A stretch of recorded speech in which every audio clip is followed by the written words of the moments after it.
And I must tell you that one of the things that I have really enjoyed and will continue to enjoy throughout my term and time with you is the balance between male and female energy within this ministry. I see more men than I have ever seen in any ministry. And that's because the women bring them here. So I'm just saying, you know, a wise man told me that if you can get the men to come to church, they'll bring their wives and their kids. You get a woman to come to church and she'll beg and plead and she may or may not get the husband and kids to come. Right? So you guys have a wonderful ministry that does a great job of balancing that energy out. And that's indicative of what's within each of us, that balance. Because we do have an equal balance of male and female energy.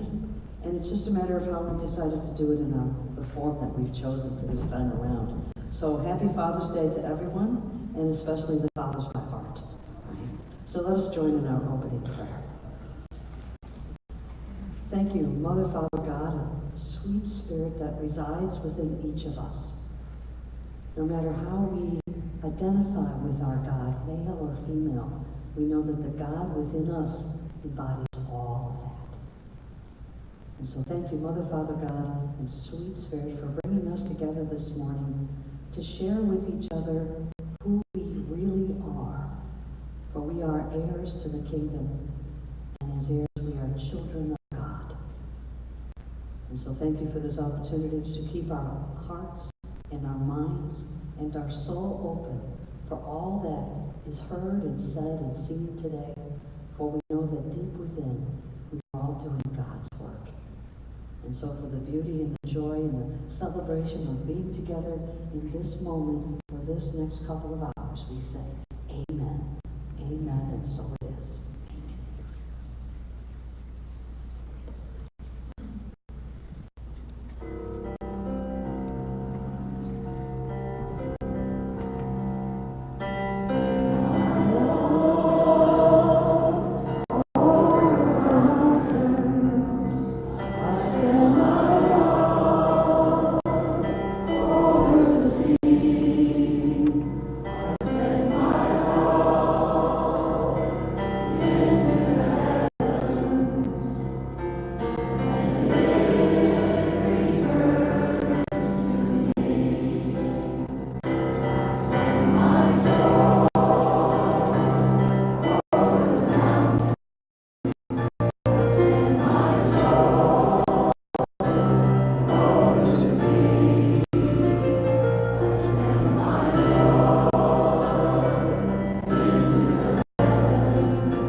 Vision, a world powerfully transformed through the growing movement of shared spiritual awakening. Our mission, in loving community, we nurture and inspire spiritual growth by modeling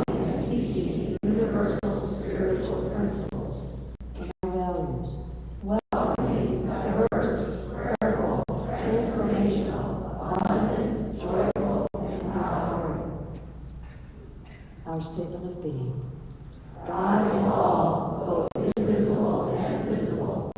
One presence, one mind, one power is all. This one that is all is perfect life, perfect love, and perfect substance. I am an individualized expression of God. I am ever one with His perfect life, perfect love, and perfect substance.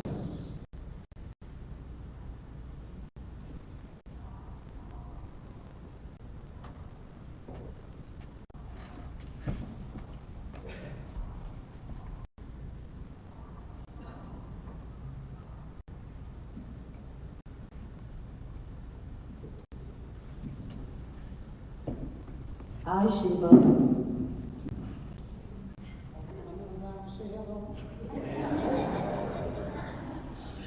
Hello.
Shiva, that was awesome. Thank you. Good morning, everyone. Welcome to the Unity Spiritual Center. My name is Marcia Wolf, and it's my honor and pleasure to serve as your platform assistant today. Thank you for joining us. Unity Spiritual Center is our spiritual home where we know, love, and serve God through many things: our prayer, our meditation, our Sunday celebrations, and our classes, and most of all, our community. We appreciate the talents of our music team. We welcome you.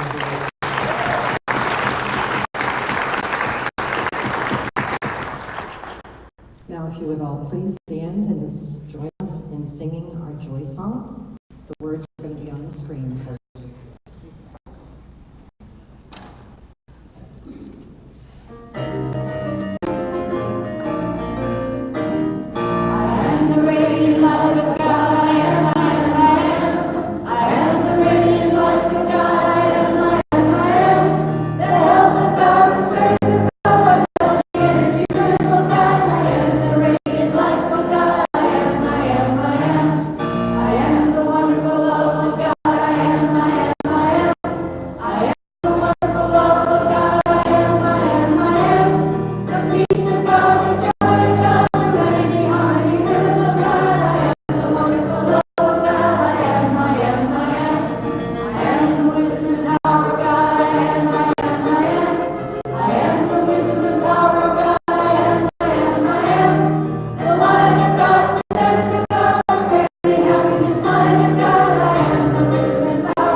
If this is your first time with us, welcome to Unity. We're glad you're here, and we appreciate you wearing a name tag, as we all do, so that we can get to know you by name. If you would like a guest packet, they look like this. Please stop by our Welcome Center desk, which is right outside the sanctuary after the service. It will be on your left as you leave. Our Welcome Center volunteers are happy to answer your questions and to give you information about Unity. Now, to be fair, I told a joke on Mother's Day, so now I have to tell one for fathers. Okay? 4 men are in the hospital waiting room because their wives are all having babies. A nurse goes up to the first guy and says, "Congratulations, Mr. Smith. You're the father of twins." "How cool," he answers, "because I work for the Minnesota Twins." A few minutes later, the nurse comes out again and says to the second guy, "Congratulations, Mr. Brown. You've just become the father of triplets." "Wow," he says, "that's amazing, because I work for the 3M company." About an hour later, the nurse comes out again and tells the third man, "Congratulations, Mr. Jones.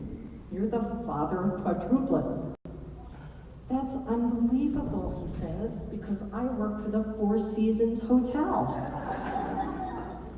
Upon hearing that, the last man keels over in a dead faint. When he wakes up, they all gather around him and ask, "What's wrong? Are you sick?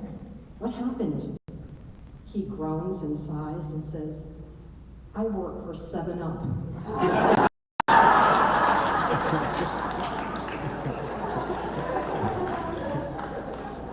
thought that was pretty funny.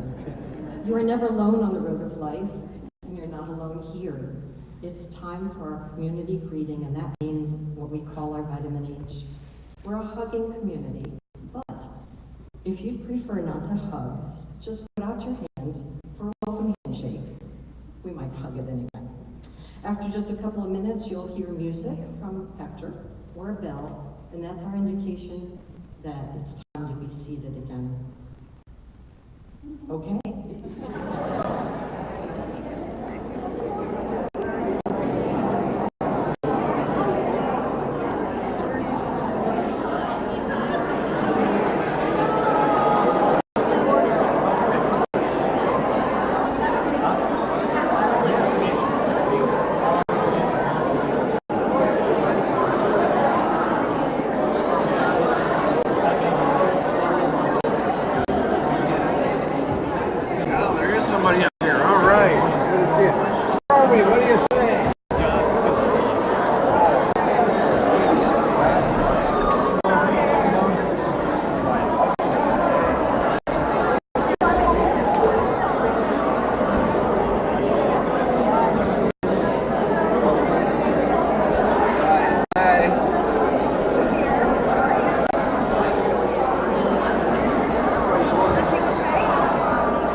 There will be much more time to greet each other after service and enjoy the refreshments that we have in our community room, which again is across the lobby.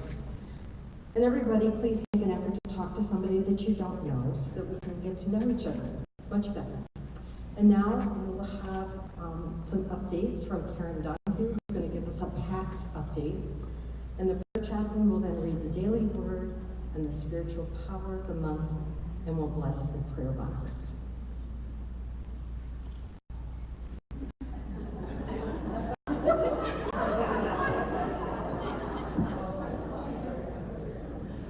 Good morning, everybody. I have to tell you that one Sunday a couple years ago, when Unity was in Summerfield, I was asked to speak to the congregation about our pastoral assistance care teams, and I was so nervous coming to church that day. And as I was driving up, on the radio came the song, "Leader of the Pack." And I thought, that's me, and it cracked me up.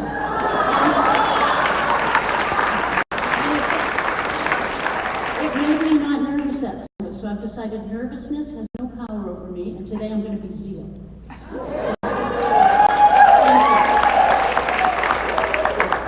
If you're new to Unity Spiritual Center, I want you to know that we have 9 teams organized geographically. So if you need some help or some TLC, there are people who live around you who are happy to help.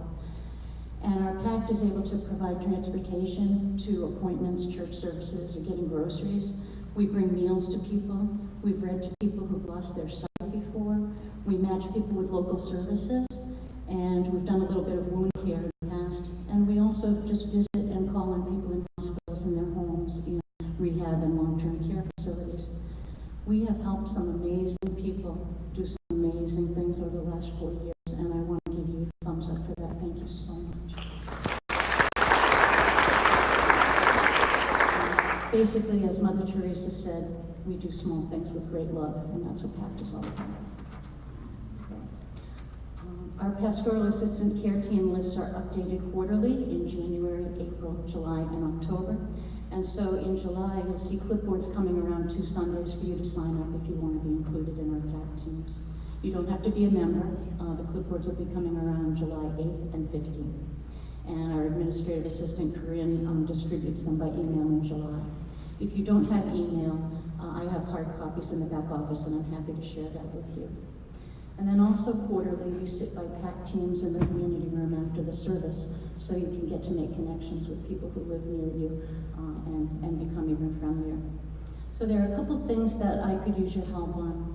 One is I have team leaders for all the PACs except PAC 7 and 8. And let me know if you would like to serve if you live in PAC 7 or 8. It really helps share the love with folks in your area, and it's not a huge time commitment. It's mostly just a few phone calls here and there, especially when I'm out of town. And I am continuing to encourage all of us to build a culture where people feel safe and willing to call when they need help. It's hard for people to pick up the phone and ask for help, but that's why we're here. So I also have been thinking about the power of the 220 people that we have on PACT. If they would pick up the phone themselves and just call and reach out and say hi to people, how you doing, do you need anything? Can you imagine the power of that? So if you have any questions about what we do or how to get help or what PACT you're in, I'll stand out by the welcome desk after the service.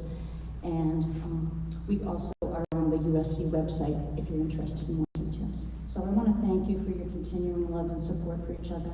PACT is a great example of how we're all one, and we all need help from time to time, and we're all here to lift and love each other. Thanks.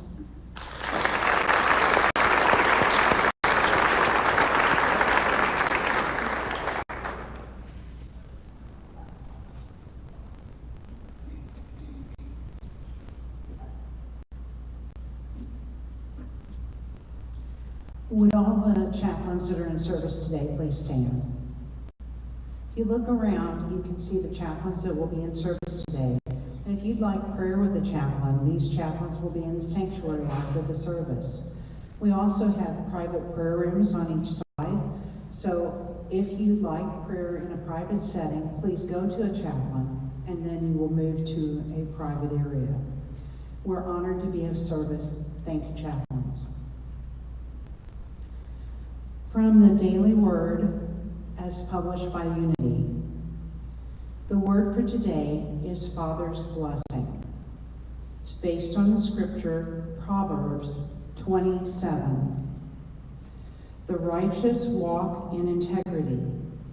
Happy are the children who follow them. In the United States, today is traditionally an opportunity to show appreciation for fatherly influence.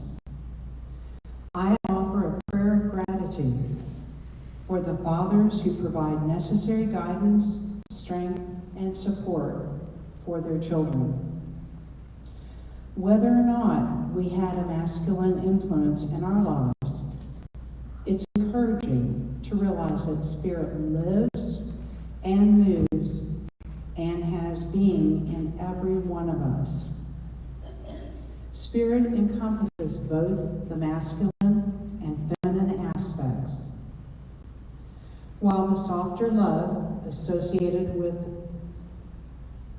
a mother seems more appealing, the masculine aspect of the fatherly role as a mentor, a guide, and a supportive presence is also essential to the proper performance of our spiritual purpose. I give thanks for those who encourage self-discovery, growth, and learning. Would you join me in the affirmation on the board? I bless all those who encourage my self-discovery, growth, and learning. The spiritual power of the month for June is zeal. And you can see by the banner in front of the podium, the color is orange.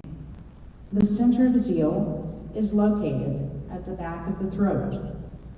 And isn't that where our zeal and our enthusiasm just pours out? Zeal is the ability to be enthusiastic, be passionate, start, and to motivate. Zeal is represented by Ruth and Simon the Zealot, or the Canaanite. And if you join me in saying the affirmation, Jesus Christ is now here, raising me to his consciousness of divine zeal, and I enthusiastically express the inner spiritual urge. And now we will bless the prayer box. If you'd like to come up, Reverend Moe. I invite you to take a moment to place your hand on your heart as we center ourselves and think of all the folks that are named in this prayer box. We know that each and every one of them has friends and loved ones who care about them and who may have placed their name in this prayer box. And they also have the ability within them to use whatever power is needed in any circumstance, whether it be strength, whether it be faith, whether it be love. They have that ability within them. And we are so grateful for our abilities that we have been given that are limitless. We say thank you, thank you, thank you, and so it is. Amen.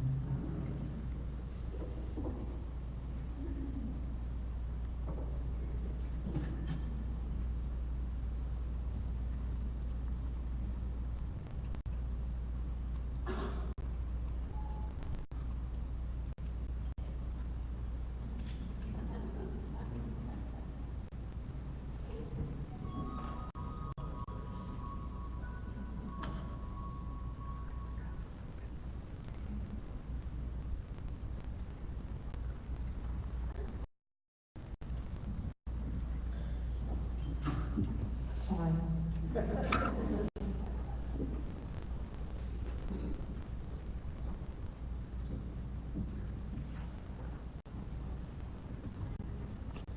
Hi, church family. Happy Father's Day.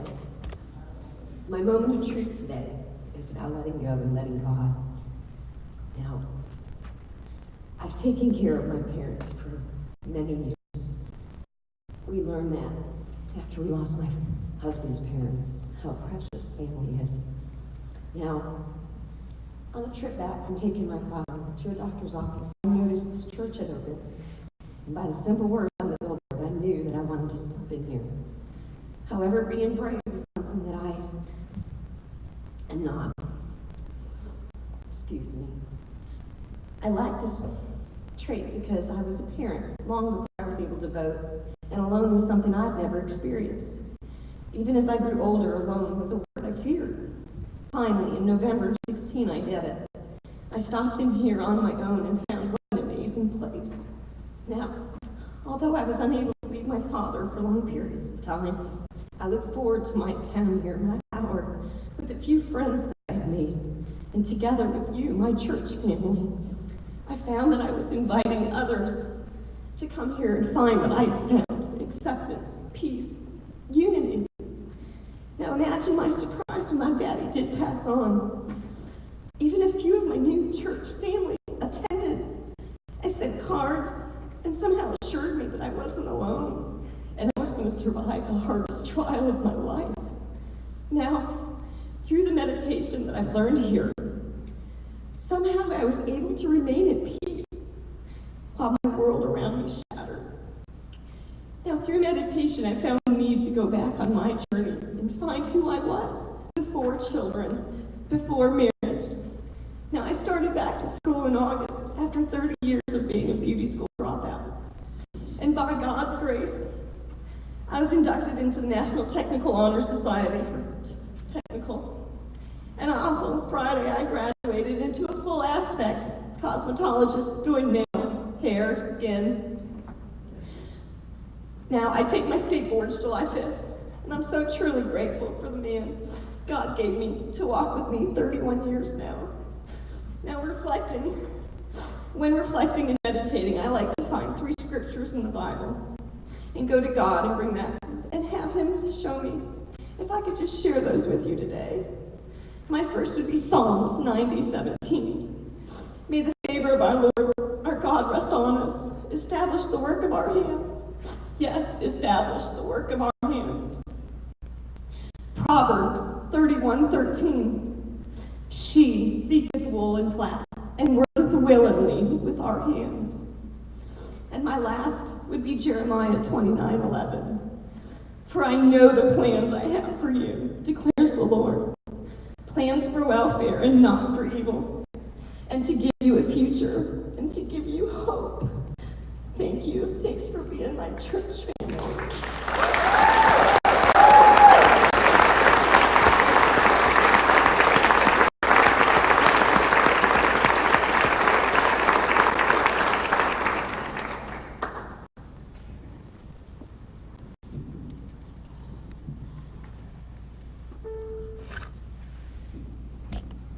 Thank you, and happy Father's Day to all your fathers. This song is for you.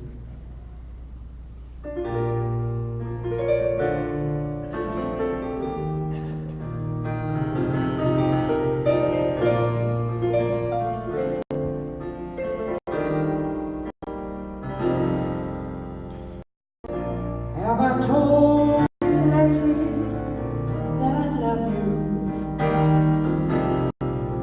Have I told you there's no one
my trouble.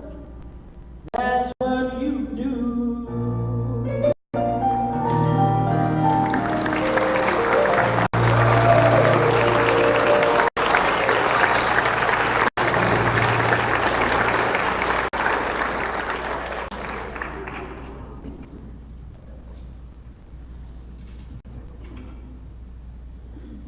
I've been uplifted today. I don't know about you guys. I'm a little bit concerned about my talk now. Holy moly. So my joke for today, and forgive me for, I'll ask for forgiveness ahead of time.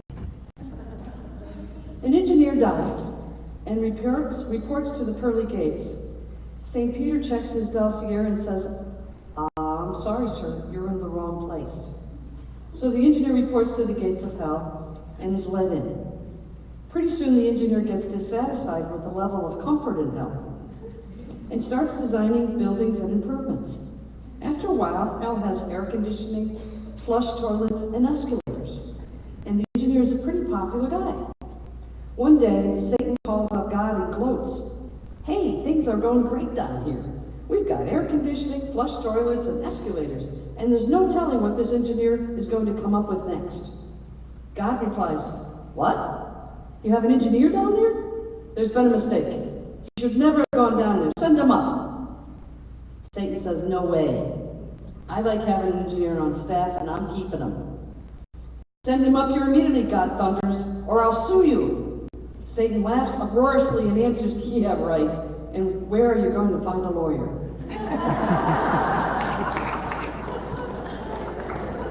Sorry. I figure most of the community is retired and they can take a joke. I'm going to share with you today a very familiar story to anybody that's over 5. And that's the party of the Dead Sea. Right? Not a happy story. It depends on which side of the fence you're on, right? If you're on the Pharisee side, not so much. But if you're on the Israelite side, God's side, this is a day of celebration. The Red Sea is parted, and our people are free. So we know the story that Moses has been sent to free the Israelites from the command of the Egyptians. Now, for many, many, many years, generations, the Egyptians have been under the control. The Israelites have been under the control of the Egyptians. And the Egyptians use them for slave labor, right? They have to do all the menial jobs, while the Egyptians get to eat of the fruit and plenty. So Moses shows up and says, hey, I've been told to free you guys. And the Israelites free us from what? Well, from the bondage. No, we're good. We're good in bondage. And Moses says, no. You can't be good in bondage. You have to have the right to do and be who you want to be. So some people started to follow this guy, Moses. But most of them said, no, we're good right where we are. Because when we're familiar with bondage, we find comfort in it. We say, no, we're good. Because for generations, they're used to this behavior, and to step out of it means we have to change.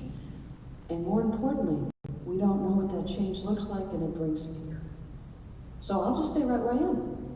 So he says, all right, listen, you watch what I do, and after I'm done doing it, you see if you want to come along with me or not. So he knocks on the Pharaoh's door and says, hi, I'm here to free my people, and Pharaoh laughs. He goes home and asks God for guidance again, and comes back and knocks on Pharaoh's door and says, what do you want? He said, I want you to let my people free. What? No, I don't think so. And this goes on and on and on. So finally Moses says, yo, God, I'm willing to do your work, but I think I need a little help. And God says, well, it's about time you ask for help. So listen, you go back and you ask Pharaoh to let your people go, or you're going to bring the wrath of me on them. He does that, and Pharaoh laughs. So therefore comes the 7 plagues. Right? And you'd think that God would have just resorted to the last one and been moved on. Right? But that doesn't happen. He tests the waters with the Pharaoh. So Moses knocks on the door and says, listen, I'm going to have this happen if you don't let my people go. And it happens. One plague, then the second, then the third, and it goes on, and the people are starting to recognize that this guy, this little man, has some say with God. Sometimes the Pharaoh gets so fed up that he lets the people go. Then he changes his mind. And he rounds them back up and brings it back. So you can imagine that the people are now starting to build support for this man called Moses. So here's where the story picks up. The Pharaoh is still intent on not letting his people go. Now the reason he can't let them go is because he has no one in place with which to do all that work. All that stuff. And he knows it because when they did leave, he had to round them back up because there was no fresh milk in the morning. There was nobody feeding the donkeys. Tasks were not getting done. He needed this society that he created. He needed this group of people. So it starts out, it's a little wordy, but important. As Pharaoh, so Moses gathers everybody, and they've all decided to follow Moses. They figure they got nothing to lose at this point. And he's promised them milk and honey, right? Now, when we're promised milk and honey, don't we want to go? Cotton candy, hot dogs, whatever our choice of reward is. I'll go with a chocolate Tootsie Pop. You give me one, I'll follow you. It all depends. So he's gathered this group of people, and they are now out into the wilderness following this man. But Pharaoh wakes up again and says, I must have misunderstood. I thought they would come back. So he sends his finest chariots, his finest soldiers, 5,000 in tow to chase after. And he thinks it's kind of a slam dunk because there's not that many of the Israelites, and they certainly don't have fine weaponry, chariots. They're all on their feet, walking, carrying the donkey, and the only thing they own. And they're walking through the wilderness, and Moses realizes he's in a pickle. So what does he do? Ask God for help. And God says, would you please stop worrying? But what I want you to do, Moses, I want you to go to that large body of water, the Red Sea. And I think it's 5 miles wide. At this point, some outlandish value of how the distance is. And he says, in the morning, I want you to raise your staff and watch what happens, and then go about your business. Moses says, yeah, okay. So the Bible verse tells us that God creates this cloud, and he places the cloud between the Israelites and the Egyptians. And the cloud brings darkness. And this darkness prevents the Egyptians from charging after the Israelites in the light of day. It pauses them. So now the Egyptians are sleeping in the desert, in their pretty chariots, going, tomorrow's our victory. And they get a little psyched up. Moses and the Israelites, on the other hand, are lamenting because they can hear the bad guys across the way. So what he does is morning rises, the cloud is over the Egyptians, but not over the Israelites. Moses raises his staff, and the waters part. This large body of water parts. Israelites cross over to the other side. Have a nice day, Egyptians. Right? The Egyptians wake up, there's this cloud over them. It's still darkness to them. So they sent off thinking that the Israelites are right around the corner. They get there and there's nobody there. Prairie is vacant. There's this line of no water built up on the left and right, and they're going to pass through. So off they go. They're halfway through it when God makes the earth moist, and their chariots get stuck. Feet get stuck, and they're slow moving. When Moses on the other side is commanded to raise his staff again, and when he does that, the walls crash in, and the Egyptians are prohibited from moving forward. That's the short version. Now, if you want to read all the details, it's in chapter 14. Of which book? And Exodus is where in the Bible? right after Genesis. Now, interestingly enough, a little tidbit here. This is one of the first times that it is depicted that God put the wrath on the Egyptians. It's depicted, and it's at this point that the Israelites develop an attitude that God is a mean God and will strike vengeance on you. This is where it starts to happen, where we start to pick up as the stories go on that God is in charge in a negative way. Now the new Gospels come around. The Gospels, and they depict this different kind of God. But it starts in Moses. It starts in the Exodus. Now my talk is titled Bondage or Liberty which is a chapter in Lessons in Truth. Now, if you have an old-time version, it's the last chapter. If you have a newer version, it's the first chapter. Now, why would the publishers move the last chapter into the first chapter?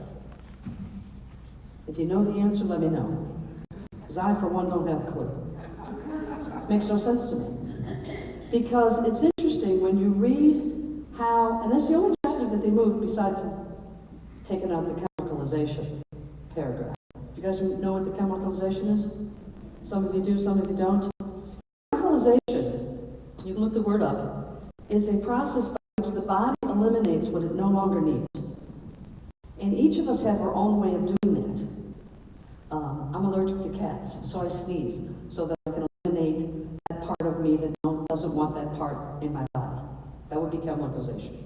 When people first come to unity and they discover a God that is not vengeful or holds a grudge or is punishing, and we find out that we have direct access with God, our very cells begin to bust because the thinking behind those cells is no longer valid, and therefore the body must eliminate them.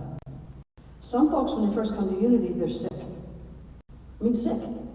You know, they call it the common cold and flu and all those other things. But the truth is that their body is chemicalization. My first trip to Unity Village, luggage was lost.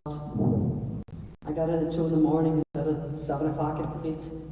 You know, it was a mess. And I'm sick. I go through the 2-week training deal. 3 months later, I go back. I'm sick, but worse than the first time. I go for my 3rd visit. I'm in the hospital.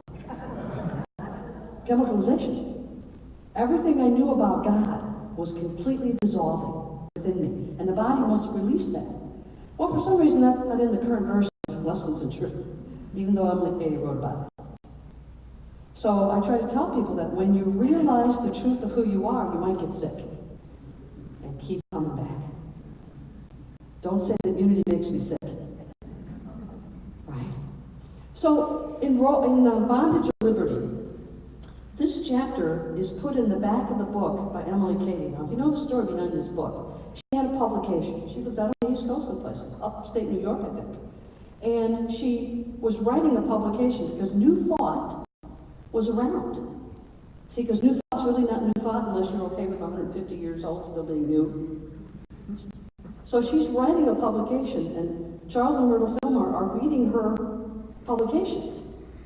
And they're like, you know, we really like what you're writing. Would you like to, you know, put this in a publication? We'll publish it. And she denied and declined it over and over and over again. And finally, they went and they met her. They met her at a New Thought conference and said, seriously, we think what you're saying is exactly what we've been saying, and we'd like you to come along with that. And she said, okay. The result was Lessons in Truth. Bondage and liberty, according to Emily Cady, is something that occurs after we realize who we are, not before. And so in bondage and liberty, we are bondage to the old way of thinking. And it causes us to literally compress who we are rather than being free to think, do, and be children of God. You see, because when we imagine and believe that God is a punishing, devilish kind of God, we start to believe that we don't have the freedom with which to engage in our conversations with God. We hold ourselves in bondage. Just saying. don't see any rain. Okay, all good. And if this opens up, then, you know, this Red Sea thing is pretty powerful. Just saying, right? So we've got this concept, and when we first come into unity, we realize that hell is not something outside of ourselves. We find out that heaven and hell happen right where we are, based on the freedom and the liberty we have with which to control our thoughts. And when we discover that, some of us trip over ourselves on the way out the door. Because it's too big. It's too big a concept to allow our brains to even entertain it. So now that we've entertained it, we become to realize what sin is. Sin is error thinking, missing the mark. So when we miss the mark and we have a sin, we probably experience a little bit of hell. That part of us that is not comfortable, where we might even feel a physical pain. But liberty allows us to recognize that it is my thoughts that have created this sense of hell within me. And it's up to me to find out what thought that is so I can shift it. Because when we are heirs to God, we are His children, right? That's the lineage. When we are children of God, we therefore are heirs of God. And if we're heirs of God, we have all that God has. It's in the book. We get to inherit everything. We're the only ones in the script. So we each get to have all that God has, which is everything, negative and positive, through our thinking. So, bondage or liberty, she tells us a couple of good things in here that I want to share with you. Every right thought we think, our every unselfish word or action is bound by immutable laws to be fraught with good results. But in our walk, we must learn to lose sight of results which are the loaves and fishes. We must rather seek to be the truth consciousness, to be love, to be wisdom, to be life as we really are unconsciously, and let the results take care of themselves. When we box ourselves in with God, we are in bondage. There are no boxes around God. There are no walls with God. Everything is ours if we so choose to receive God's gifts. But we've been taught from what God gives you because it may not be good. Therefore, we're also taught, how many of us took those trainings where the power of positive thinking brings you all the good results? And if you just define what it is you want, you'll get what you want. Remember that? That was big in the 80s and 90s. Just imagine what you want. And when you imagine it and put it in a box, you limit God. Funny how that works. She further goes on to say, you may be so busy with the doing, the outgoing of love to help others, which is unselfish and godlike, that you find no time to go apart. But the command, or rather the invitation is, come ye apart and rest a while. And it is the only way in which you will ever gain definite knowledge, newness of experience, steadiness of purpose, or power to meet the unknown which must come in our daily life. Doing is secondary to being. Some of us are very good at being good unitics. We are so about the business of making and helping others that we forget that there's part of us as well that needs to go apart and be still. And to know what it is that God is and has in store for us. Because every day is fraught with possibilities. Every single day. But when we decide that it will be this way, God says, okay, I had this plan for you, but this is all I want. And it's important that we look to God for the answers rather than those things or people outside ourselves.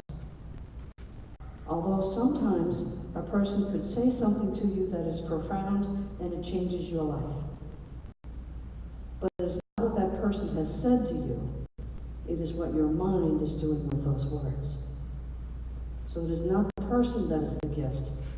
It is your godlikeness that is seeing the words that need to be seen by you. So we don't pay homage to each other for what they have done for our lives. Yes, be grateful. Yes, be in awe of that. But at the same time, what is outside of ourselves for our guidance holds us in bondage. We must always go within for that guidance. And sometimes we're so busy doing the busyness of life that we forget to go inside. And the next thing you know, we're 60 years old going, where's my relationship with God? It's minimal.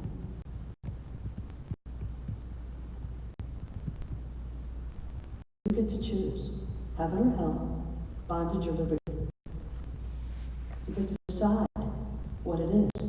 So the moment there's this angst about what you're doing, forward motion, the task that you're doing, there's some resistance occurring to you, your immediate step is to breathe and ask God for guidance. Wisdom of God rather than the solace of our friends and neighbors. Wise man once told me, don't share your dreams and aspirations with the negatives. They'll punch holes in it and you'll move on and forget about it all. You see, because we are each on our own ego path. And so we say the darndest things to each other, unbeknownst of how that's going to land. You've never done anything like that before, have you? Yeah. So we must become childlike and have our minds so open and receptive to the guidance of God. And not go within seeking out the wisdom of someone else's advice for us. Because we do that easily. We've even been taught to do it. Why don't you talk to somebody about that, we hear? And the idea is not that you don't talk to others about what's going on. The idea is that they're not in charge of your thinking. Just because so-and-so says this doesn't make it true. It's only true for within you if you make it true. So when someone says you can't, you shouldn't, why are you doing that? Probably not the people you should be guiding yourself into. Because they can't see for you the possibilities and the potentiality that God can. So if your guidance says, I'm thinking about doing this, you're like, oh man, there's no way my family's going to divorce me if I do this. We start to talk ourselves out of the guidance of God.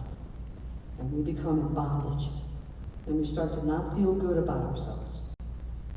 We start to step back from who we are. I was with a group of people yesterday that their core, one of the things within their consciousness is right eating. Right? And I went, well, if that's who you are, then why are you serving junk? Right? That's contradictory. So if you say you're a loving community and you're not able to hug each other, that's contradictory. That's holding you in bondage to what others might say, think, do, or feel. If there's forgiveness needed, then let's go about the business of doing that. We get to decide, are we going to be holden to this negative thinking, or are we going to accept the guidance of God? We get to choose, and we're choosing it all day long. We make these choices. So yeah, meditate more and get connected with God. Absolutely. And also be mindful. What am I giving my authority and power to? Who am I allowing to be that source outside myself that I listen to? Because you're all adults. Thank you. Because we are. We all have the thinking. We all know what's right and wrong, don't we? Do we really need the guidance of someone else? Yes, if you want their favor. Right? But we don't need anybody's permission to do what is guided by us to do. The moment we seek that out, we are in bondage to that person. And your relationship in this earthly plane is only with yourself and God. That's the most important relationship, because God comes first. And as loving, caring people, we accept each other on our journeys without telling them they're wrong, without making it seem as if they're making the wrong decision. Because we don't know what's best for them, do we? We think we do. After all, we know them. No, we don't. Your answer to their question is, should I do this? Your answer is, how can I serve you? What is it I can do to support you in that endeavor? What a switch. I don't think you have the money. I don't think you have the resources. I don't think you're smart enough. I don't think you're tall enough. Whatever. We tend to think we're helping the other person. We're holding bondage to us. And that does not bring us a closer relationship with God. So Moses listens to God. He listens to him. He is doubtful all through his journey. He is so doubtful in his journey and his relationship with God that he doesn't get to enter the land of milk and honey. He has to wait for generations of rethinking before the Israelites get to enter the land of milk and honey. Because where is the land of milk and honey? Right here. Right now. We get to choose how we want to look at that. Because if we believe that God is an unlimited source within our life, then why do we limit him? Why do we turn down his invitations for more? Because we've been doing it for years. It's a habit. We have to break that habit. We have to stop doing that. We have to be willing to say, I don't know what you mean, God, but I'm willing. And we put ourselves in that position to be open and receptive. You know, as Garth Brooks used to say, lovely song, thank God didn't answer all of my prayers. Right? Because we prayed for some goofy things. And thank you, Father, that he knows best. Right? So why do we doubt? When we're in our own personal hell, why do we doubt the wisdom of God? Because we're afraid of the change it might bring us. We're afraid of where it is. And because we don't know what that door looks like, we keep it closed. And that's a bondage. Emily Cady knew that this was a big step of spiritual understanding, which is why it was the last chapter. To fully grasp that with God, you can do anything. Anything. Irregardless of age, physicality, location, physical being. Only you hold yourself back by your thinking, and it keeps you in bondage. So you get to flip the quarter. Do I want to continue in bondage, heads? Or tails? Let it ride, God. What do you want? And be willing to do it. See, when you are where you don't belong, there's pain and suffering. Because you're holding back on God. When you go where you belong, the Red Sea parts, and no one follows you. You get to go. You get to go, no negativity follows you, no bondage follows you. You are free to roam and be who you are. And people will follow you because I want what you have mentality, and they'll discover it on their own. Or you might be out in the wilderness by yourself, but you're never by yourself because you are always with God. So I leave you with the homework assignment. I have to. This is a teacher to me. Select one thing that you are trying to control and decide to let God handle it. Something that you want the result to be a particular way. And by golly, you're going to do whatever it takes to get there. That's control. Pick that one thing that you no longer are going to be in control of the end result and let God handle it. Easier said than done. Because we want things to go the way we want them to go, by golly. And you're going to do whatever it takes to get there. But what if there's something even better than what your limited imagination can conjure up? Wouldn't you want that instead? We do it on an intellectual level, but to really do it is not necessarily true. So the one thing that you're currently controlling in your life, and let it go, and let God handle the details. Because he, she, it will handle the details if you let it. That's the liberty. See, God already knows what you want, and he knows what's best for you. Let God give it to you.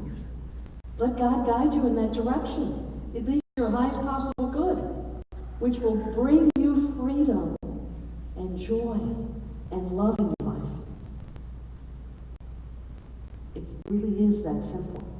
But we've been in the habit, and we've been told for years and years, you're in control of your life. What you manifest is because of you. Let God walk you through that. You still have to do something with it, the details, but let God handle what it is you need to do. Your affirmation is, I am willing to be led, God. Lead me and I will go. I am willing to be led, God. Lead me and I will go. And be amazed with the results. Because you will no longer be in bondage to that limited thinking, but will have liberty to live your life to the fullest.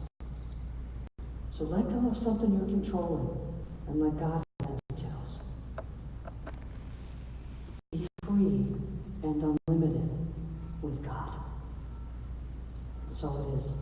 Namaste.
Let us now take this time to assume the position to hear the still small voice of God.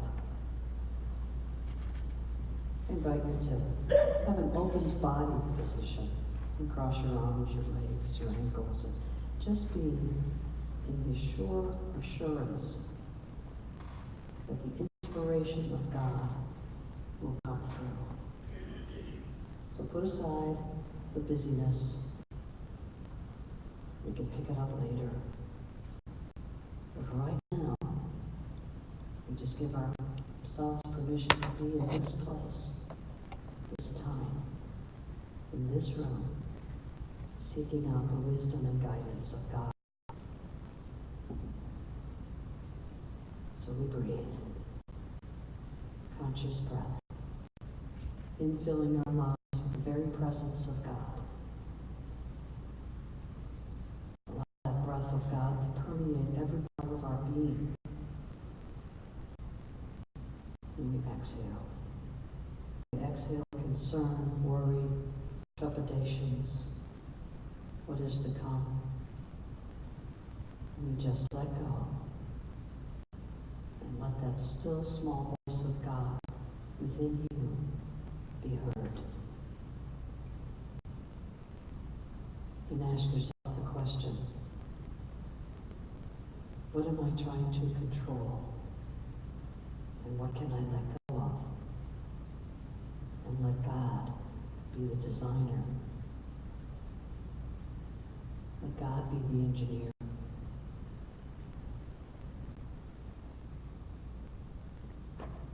Be willing to be open and receptive to this guidance we seek.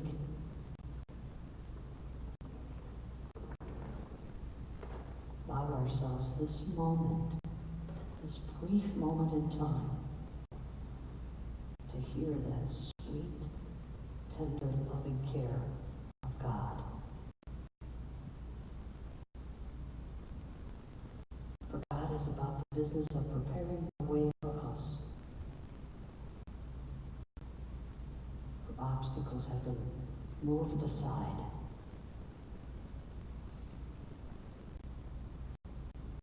For God is guiding us to take this path, this journey with Him, with the road less traveled. The potholes, the boulders, they've all been put aside as we journey forward, embracing the liberty that we have when we let go, when we let God into the details. For intellectually, we want the highest and best that God has to offer. But we've developed the habit of wanting to control the outcome due to fear and concerns. When we drop these fears, when we drop these concerns, and we let God move us forward. I am free. I am unlimited. I am a child of God and an heir to all that God has.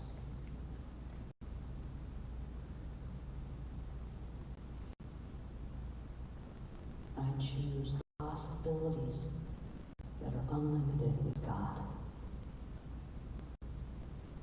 For I know it will always bring me to my highest and possible good. And that's the desire of our hearts.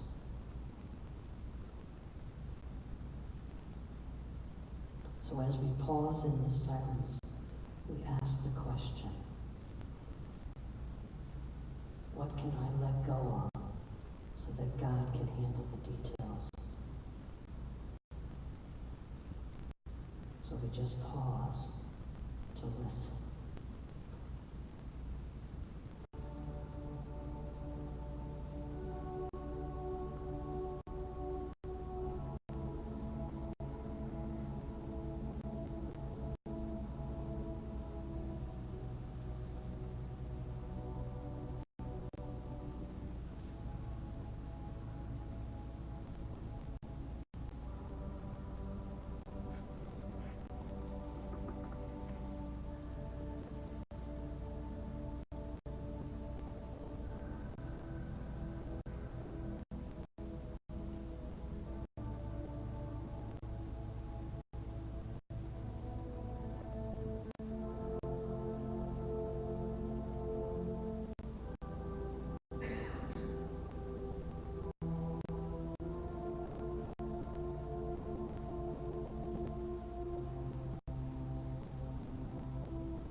So now we bring ourselves to this place of time of now. We gently open our eyes to this room, to the sacred place. And we together affirm, Amen. Amen. And so it is. Amen.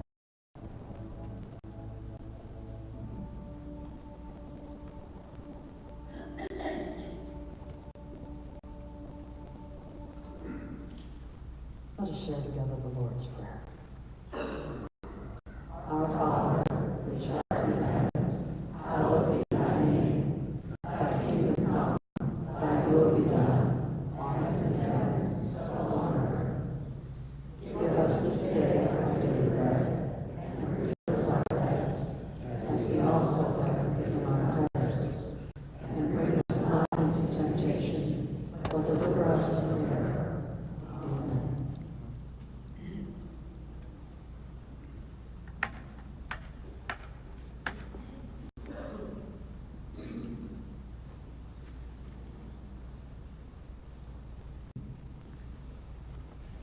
Is anybody with us today for the very first time? If so, just raise your hand. Thank you. You're more than welcome to a packet to let us give you more information about who we are right outside. And don't hesitate to say hi to me at the end of the service as well. So we have a blessing for you. And we've asked that you receive this blessing. And so together, we love you, we bless you, we appreciate you, and we hope Christ has you. And so it is. Amen. In our offertory, we invite the ushers, whoever they might be today, to come forward. And so we give you the opportunity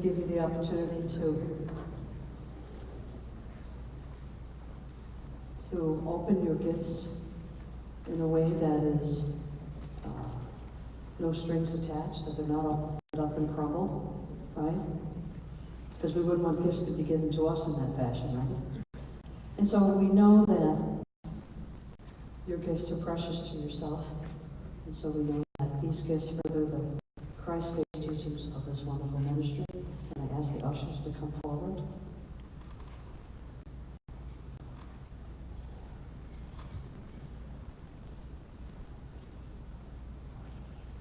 Thank you.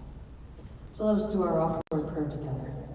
Divine love, as me, blesses and multiplies all that I am, all that I have, and all that I give, and all that I receive. And I am grateful. And so it is. Amen.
Thank you, Mother, Father God, for the many blessings that are in our lives and all the blessings that these love offerings exude for our community.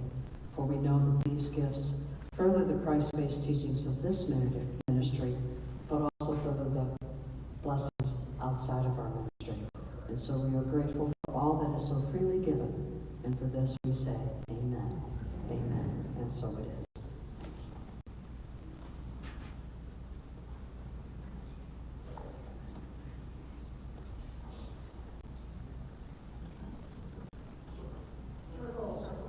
Circle, I knew that. I haven't got this down yet. I'm following a script that doesn't say that. Let us form a circle as we do our peace song and our prayer for protection. You're pressing. I gotta